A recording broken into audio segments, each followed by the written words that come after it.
వినడం గమనిస్తున్నాం.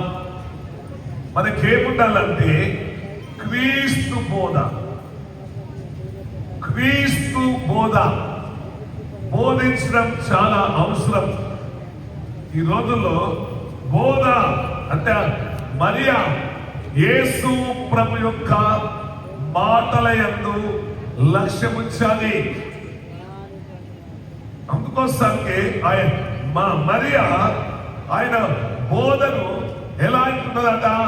హృదయపూర్వకంగా వింటున్నది, స్వచ్ఛందంగా ఆయన బోధను స్వీకరిస్తున్నది. అందుకోసానికి చాలా జాగ్రత్తగా అక్షరం టు అక్షరం, చిన్న చిన్న మాట కూడా ఇదిగో తీసేయలేకపోతున్నారు. దేవుని యొక్క వాక్యం విన్నప్పుడు మన జీవితం ఆ వాక్యం మారుస్తుంది. ఆ బోధ దుష్ట మార్గం నుండి, పాప మార్గం నుండి, దేవునికి వ్యతిరేకమైన మార్గాల నుండి ఆ బోధ రక్షిస్తుంది. ఎవరి బోధ అంటే క్రీస్తు బోధ.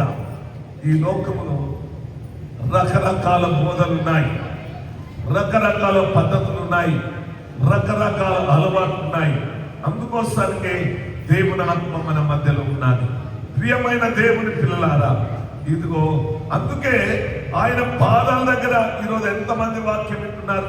వ్యర్థమైన మాటలైతే మనం గంటలు గంటలు వింటాం, పనికి మాలిన మాటలు వింటాం, దేవునికి వ్యతిరేకమైన మాటలు వింటాం.